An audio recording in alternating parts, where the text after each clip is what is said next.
Welcome to the Holiness Today podcast. On this episode, I have a conversation with Richard Thompson, Professor Emeritus of New Testament at Northwest Nazarene University, about the Wesley Center Online. Dr. Thompson works with this repository to engage scholars, disseminate material, and expand the online collection.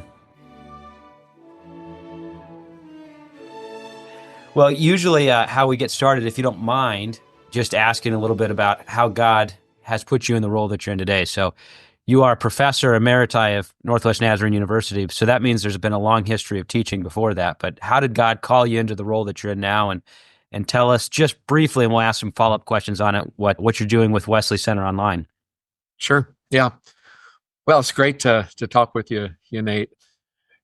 It's been a long journey. It started at Olivet as a student. I was sensing, God calling me to teach, even though I was also called to be a pastor. I still remember talking with one of my professors on the way to chapel. And I remember Dr. Hendricks saying to me, he says, "Dick, put the idea out of your head. You're not called to teach."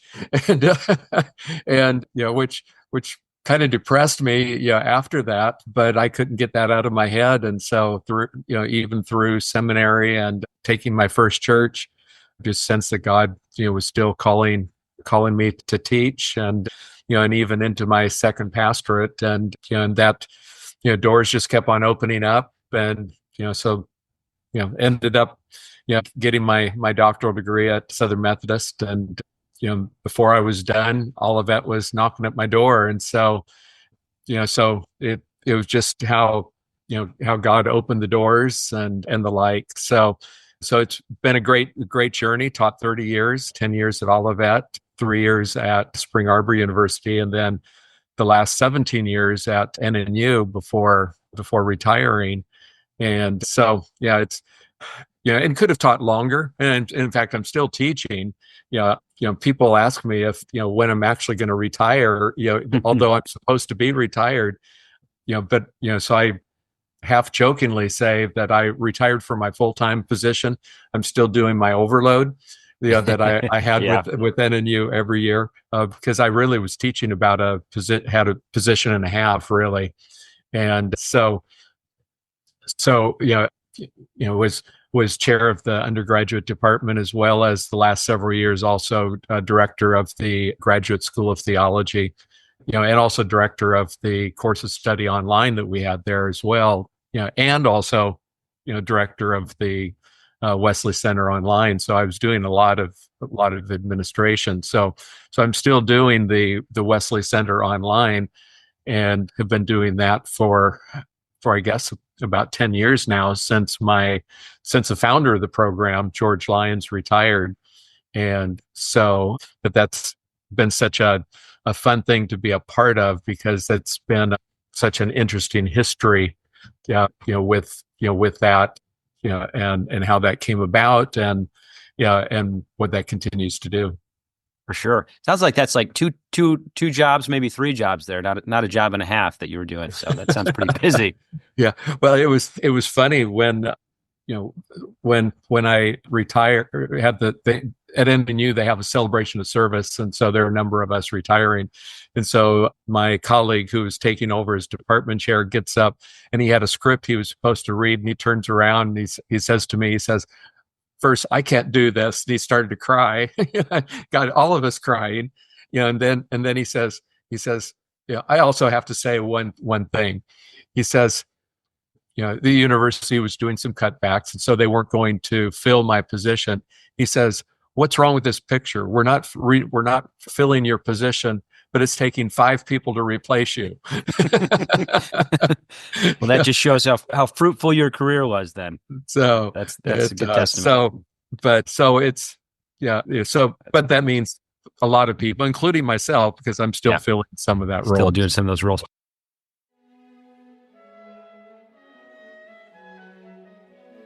We'll be right back with the rest of this episode.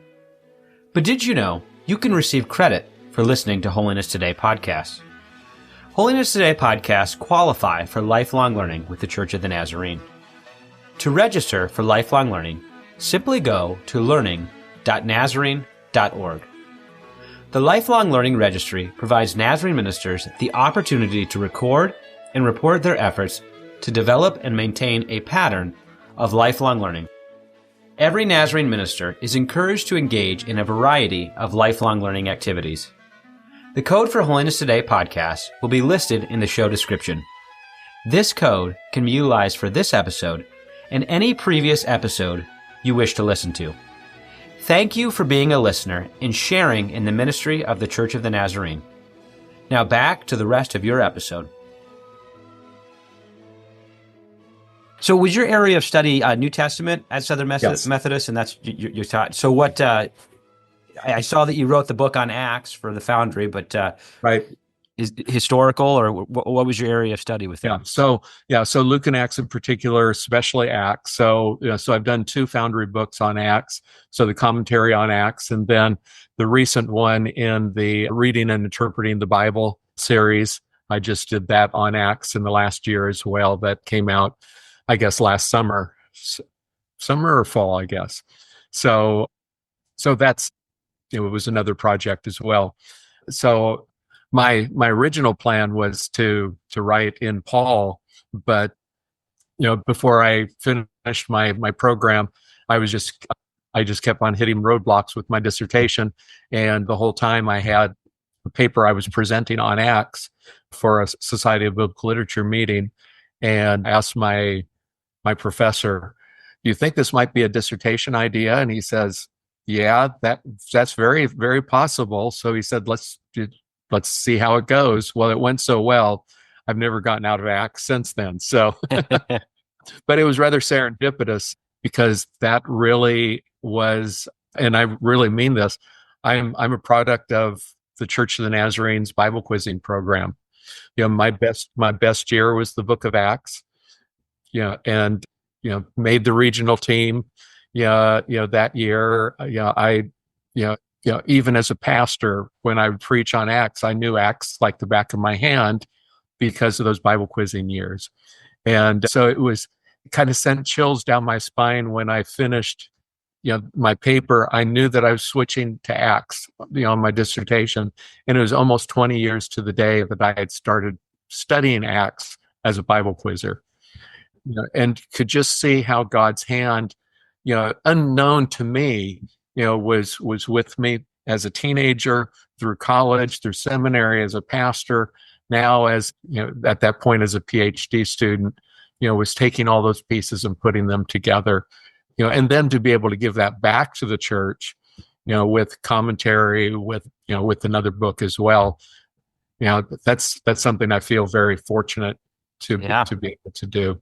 That's wonderful to see God's guiding hand through all of that. So exactly. So what was the research area of Acts? What was the paper presentation that turned into a thesis? What was your angle of study on Acts? Yeah. The paper was looking at the characterization of Paul, and how that, in some particular ways, and how that related to the description of the church. And that led to my dissertation then, which focuses on the characterization of the church, the description of the church as a literary character in the Book of Acts. So, so looking at it more in terms of not just how does Paul or how does Luke describe the church in Acts, but why is the church described this way and not some other way? So why is it that that the author focuses on these certain characteristics when there could have been a gazillion other things, that he focused on? So why these? Because it's not just, a kind of historical recording, because he had to pick and choose. So, so what, there's something more at stake. And so what was it? Yeah. Well, what was it? What did you settle on there? Well, and it was so interesting, because when it started falling into place, it kind of scared me. It was like, well, this is too simple, but no one had ever put it down on paper before, and so it really seemed to be that, that there are 2 different descriptions of what it means to be the people of God.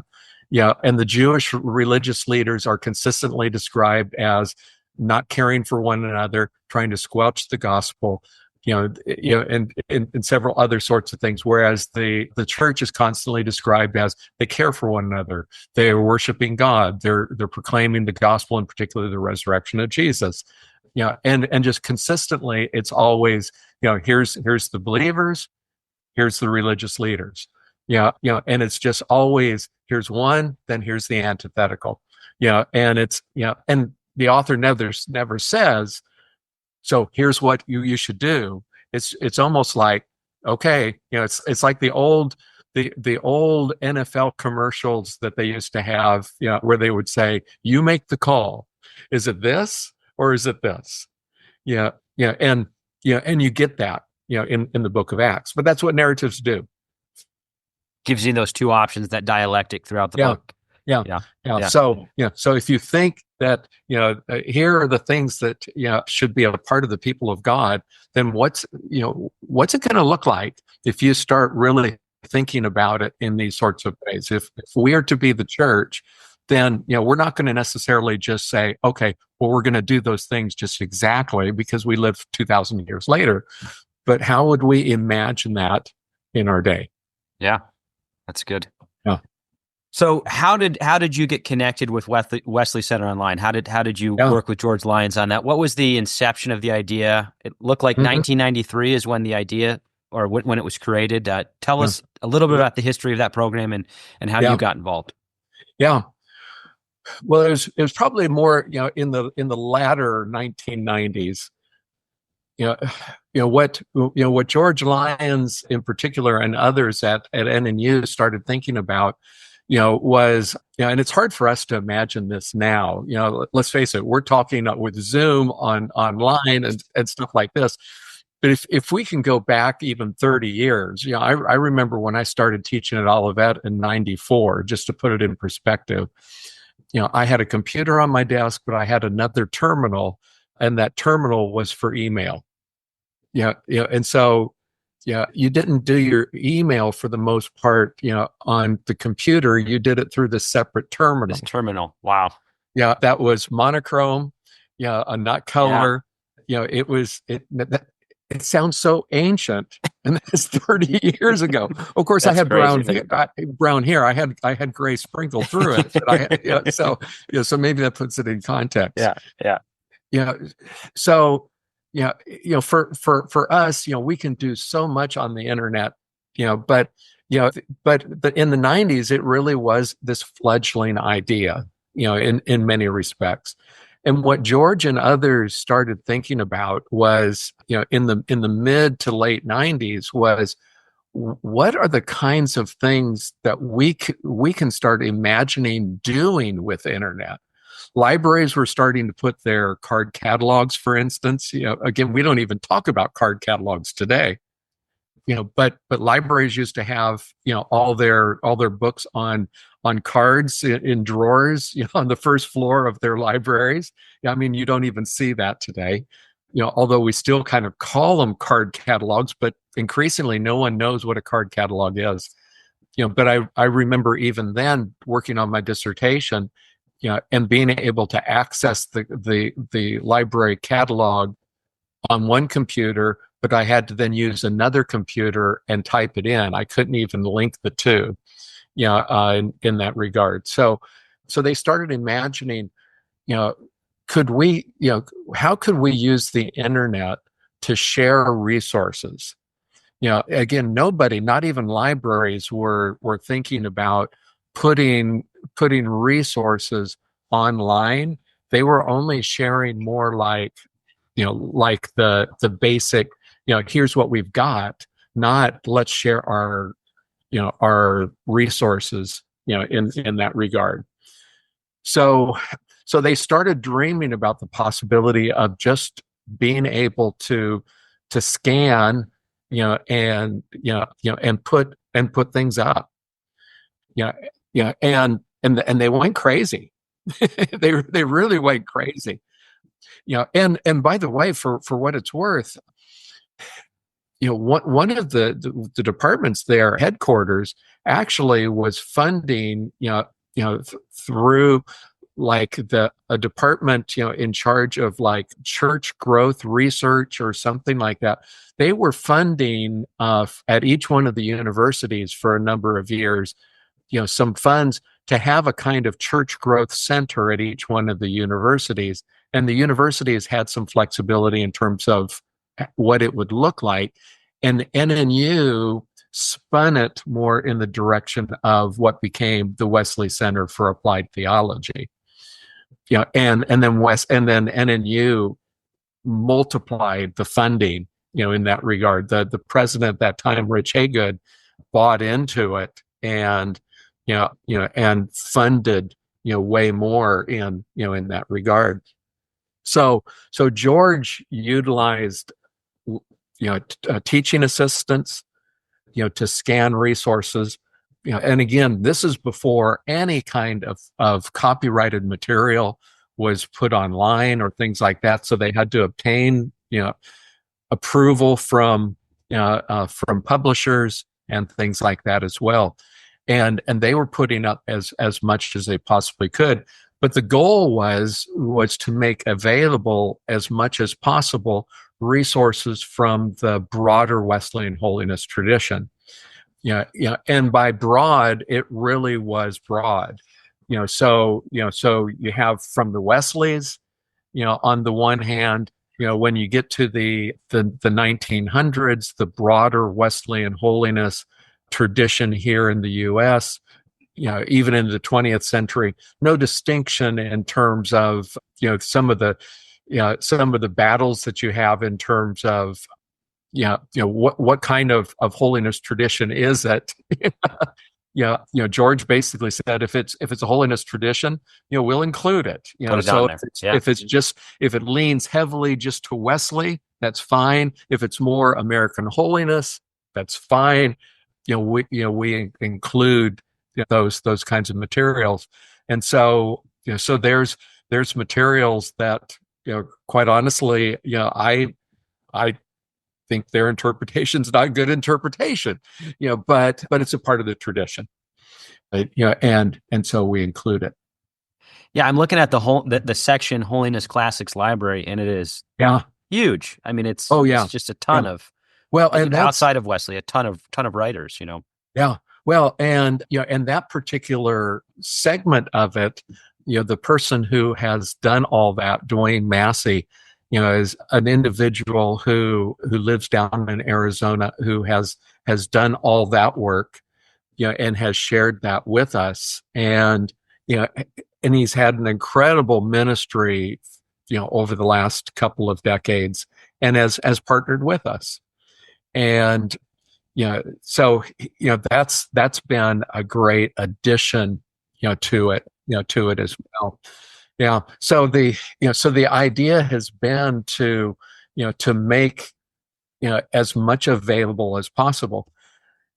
And in addition, then George also being a New Testament professor. In fact, he was my first New Testament professor here at Olivet before he went to NNU. So there's also a section on basically New Testament studies, intertestamental period, and things like that. And so George was even one of those first persons, in those areas to be putting, text from non-canonical text online as well, before many others were even doing that as well. So that, that even broke some ground in that respect too.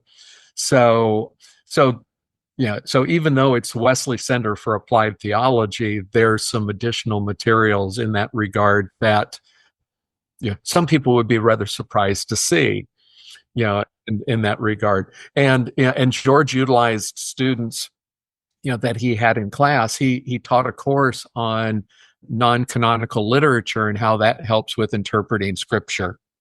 So he would utilize those students to, they would write as an assignment, an introduction for one of the texts, and that became a part of the website, as well. Yeah, I'm just looking at that now. You got Ignatius, Justin Martyr, Irenaeus, the Didache. It's pretty impressive. All of these resources. Yeah. So The idea was to create a repository for Wesleyan students curious Hmm. about Wesley and Wesleyan studies, to just access material without having to go to a library and look through index cards and whatnot. That was the idea. Hmm. And so did you start with just breaking out John Wesley's writings? You mentioned all these different sources, but what was the most robust area that you covered? Was it John Wesley's? John Wesley is probably the most, yeah, right. Yeah. Yeah. One of the things that, with it was, was just making these writings available. So there's no pagination, in that regard or anything like that. It's just, the texts are just out there. Yeah. Yeah. And so you've got it, it's available. What's interesting is how, how all of this has exploded beyond what the original vision was. There are people now who go to it. And by the way, even though it's broken right now, there's an internal search engine, so you could search. So if someone would say, well, I've heard John Wesley said X, I can, you could search and see if, from what we had, whether or not, even though we don't have everything of Wesley up there, you could do a search and see that.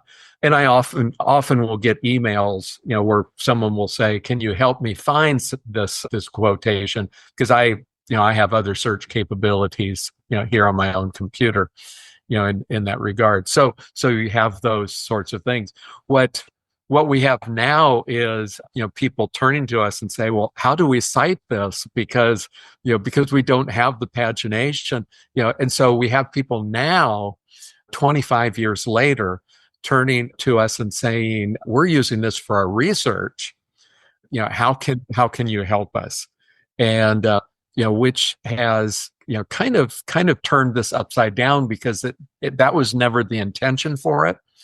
But we realize that is something that has become increasingly important. And so, so as we're looking into the future, those are things that, that we must consider.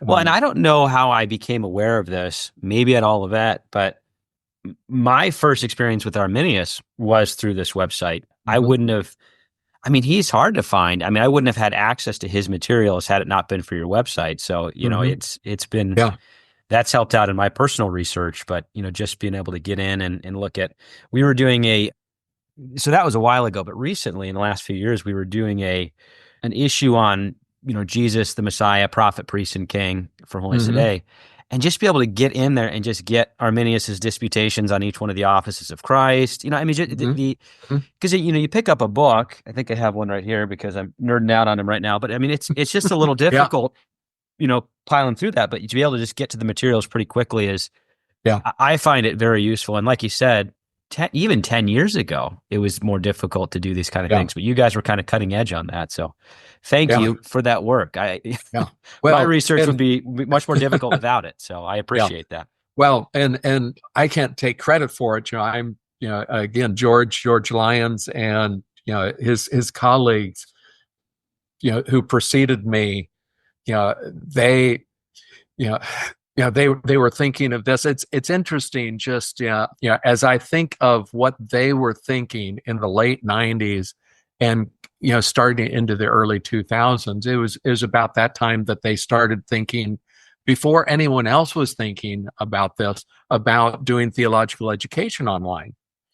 Again, nobody was doing that. In fact, they were saying it can't be done. Right.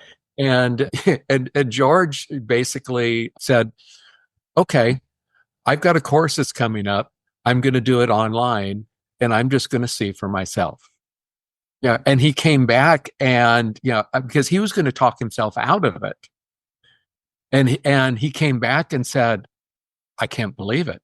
It works. And now, we're at about 800 graduates later. We're the first graduate programs, to receive ATS accreditation, Association of Theological Schools, that, were online from their inception. So basically, we set the standard for ATS. And that's kind of on my mind right now because we're finishing up our revalidation report, self-study report for our March visit. But it's, all of that was happening in about this 5-year period, at NNU in the late 90s to the early 2000s, where, the internet was really this kind of fledgling thing. And they started saying, what do we do with this, for the sake of the mission of the church? Because especially for NNU, unlike, let's say, Olivet or Mid-America, it's hard to get people to drive to us in Nampa, Idaho. Although the Boise Valley is growing exponentially, it's still in the middle of nowhere, in many regards. And so the issue becomes, how do you make resources available for people to get wherever they're at? Because, for NNU, the educational field includes Alaska to the eastern edge of Montana, and all the way down to Utah. It's a huge area, and so we can't really go to them, and they're not going to come to us. But the internet changes everything, and so making it available. Do some of the classes, the online classes at NNU, integrate? Are some of the research projects kind of not pushed towards, but kind of curated out of the Wesley Center Online? Is there a lot of synergy between those two? There's a pretty fair amount, in that regard. One of the things that we know also is that there's quite a few institutions that really rely on it. So that, as we are working on what I would call Wesley Center 2.0, we're really working with that in mind, because we know that, and we're told this all the time, people are saying, we've got this link, to this sermon or that sermon or whatever. And if we just completely recreate things, there's going to be a lot of people with a lot of broken links that are going to be unhappy. So, so one of the things that we're doing is, as we're recreating, is we're recreating with the idea that a broken, it won't be a broken link, but any link will automatically go to the new, to the new document, that we have. But we're literally, because the site is 25 years old, our original documents are becoming archaic. And so, it means that we're literally having to redo every document that we have. What is the new website? What are going to be some of the new integration? What's the new build going to look like? Yeah. One, it will look and have much more of a 21st century feel to it. So it's going to be brighter. We'll utilize more of the NNU colors, so there'll be a lot more reds in it and everything, so it's, it will just be more inviting, in that regard. It's going to be much more intentional in terms of multiple platforms. So whether someone's on a phone or a tablet or a computer or laptops, it will just be much more friendly, in that regard. Making sure that, things like search engines and things like that, our internal search engines, are much better in that regard. One of the things that we'll have is we're going to continue to keep it where, we want to keep that search capability in the site. And so we probably won't have the pagination for research purposes. But what we're also doing is, we're also expanding a lot of our documents through the Wesleyan Holiness Digital Library. So in that regard, then what we'll do is we'll link a particular let's say you're looking at a sermon of Wesley's, and you're doing the searching of, on our site, because you can't do the searching on the Wesleyan Holiness Digital Library. What we'll do is we'll put a link to that specific document that is paginated and link it there. That'd be great. That way, someone who wants those kinds of additional details, all they have to do is hit the link, and they've got that particular sort of thing. But we think that we need to keep the kind of usability and then that functionality, of the site, rather than it becoming, for lack of a better description, a clunky library that librarians would like. We want to keep that usability that I think the everyday person, would prefer. So we're trying to have our cake and eat it too. But that means, in many respects, it's expanding, as well. For sure. I elaborate on that a little bit. So how do you work with, in what ways does the Wesley Center Online engage with people outside of NNU? I mean, I don't even know how I was made aware of it, but what are some of the engagement opportunities that Wesley Center Online gets into, and broader, outside of the Church of the Nazarene, what are the relationships? Yeah. Lots of connections, especially with Wesleyan Theological Society. It helps when, some of the leading Wesleyan scholars, in fact, most of them know about our site, and point to it. One of the leading ones in the world, Randy Maddox, is an NNU grad. So, when he's, whenever he has links, he's always pointing, to our site. So that doesn't hurt us, at all. And we've been fortunate because we were one of the first, if not the first of its kind. And there are now, Randy's work at Duke Divinity School, so they have their own site, but they, we link theirs and they link ours, and the like. So that kind of synergy, really does help, in that regard. And so, so those kinds of connections, those kinds of helps, and we continue, we regularly hit 1 million hits a year, on our site. So it's, so there's more traffic on our site, for NNU than at any other site. Yeah. Has NNU, have you guys ever thought about monetizing that? Is the minute today? How do we make money off that many hits?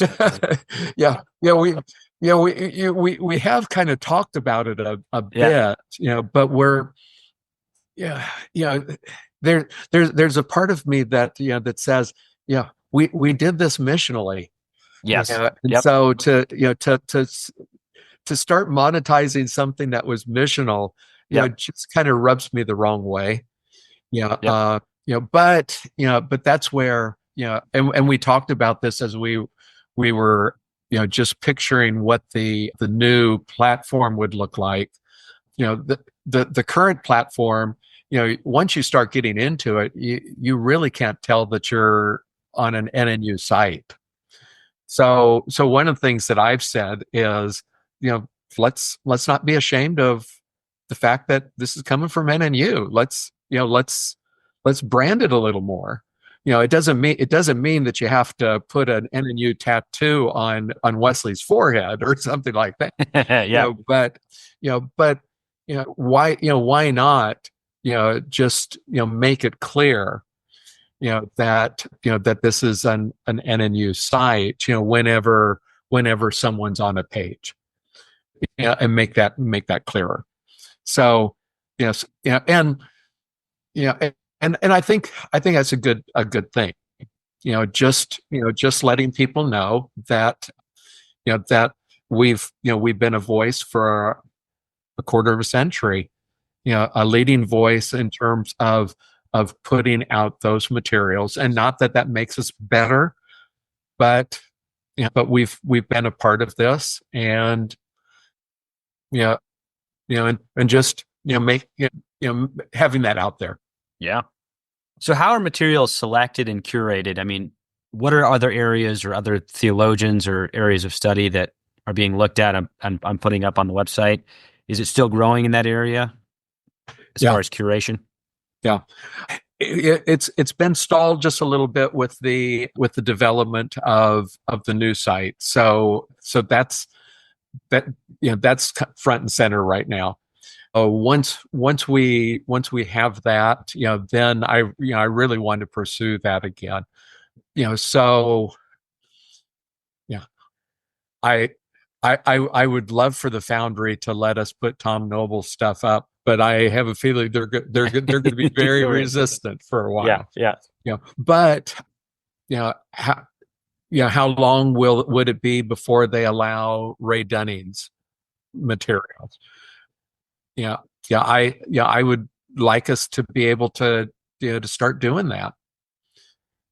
Going ahead and getting those materials up. And I realized that they would have them on the Wesleyan Holiness Digital Library. But again, there's no search capability there. So unless and the only way to do that is to download a document and then do it on your computer. That's just real clunky. So so to be able to to put the text, because people want searchability. So to be able to do that, I think the more we could do that, the better. Yeah. Same thing with I know that we're going to keep the New Beacon Bible Commentary under wraps for a while, and I get that. That was a huge investment. But what about the Beacon Bible Commentary, the old one? What about going ahead and making that available? To have a Wesleyan Holiness Commentary that's online. That people can utilize. I think that would be a wonderful gift to the church, and by the church, the broader church. So those would be some initial kinds of things. And it keeps me busy in semi-retirement. So Yes, yeah. It looks like there's perhaps works of translations into Spanish that are being curated as well. Is the Wesley Center Online doing those translations? Are you finding those translations? How's that working? Yeah, both has happened in that regard. Yeah. So being able to push that, especially given the fact that that at NNU, we just started Doctor of Theology program, in the last academic year. So and the first group was actually a cohort in Spanish. So so each year there's a cohort in Spanish and a cohort in English. So the more that we can have that's Spanish translated, the better. Because there's such a lack of Hispanic resources, in that regard. So feeding, that need, but again, that the start of our Spanish speaking PhD or THD program, is focusing on that missional need as well. So so that all fits together.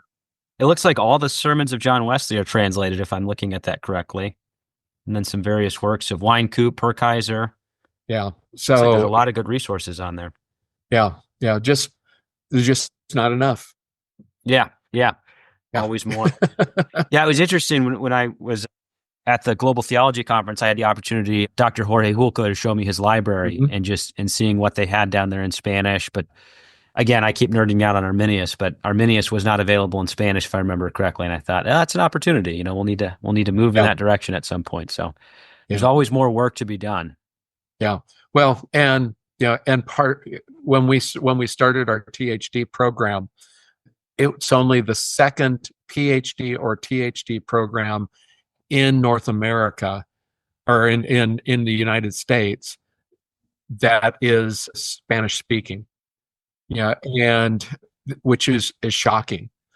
But that was started again for missional purposes because there is such a lack. And so our first two groups, we've got people waiting in line, for the program. So, we're really excited about the possibilities. The biggest need, however, is in library resources, because of, that lack of Spanish translate, more than just Spanish translated, but just Spanish written, resources, because that's going to be even more important than the translation. Yeah, that's what we're trying to delve into more and more with Holiness Today, but getting authentic writers in Spanish, written content. But it's a good challenge. It's a good call and mission that we're trying to work on there. So exactly.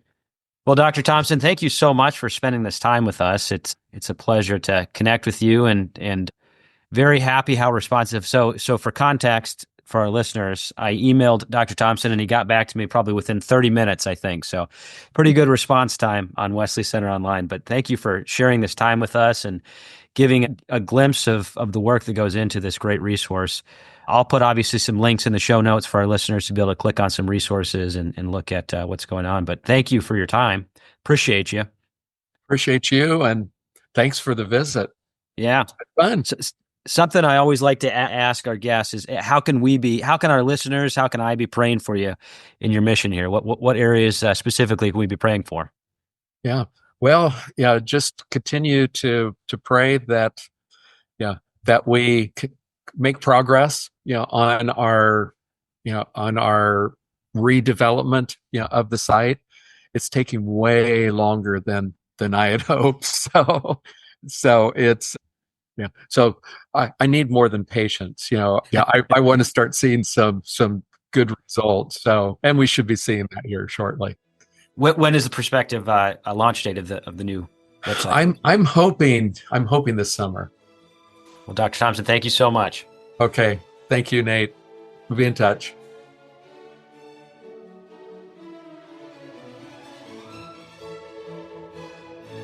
Thank you for listening to the Holiness Today podcast. If you enjoyed this production and wish to hear more, visit holinesstoday.org/podcast or find us on Spotify, Apple, and Google Podcasts.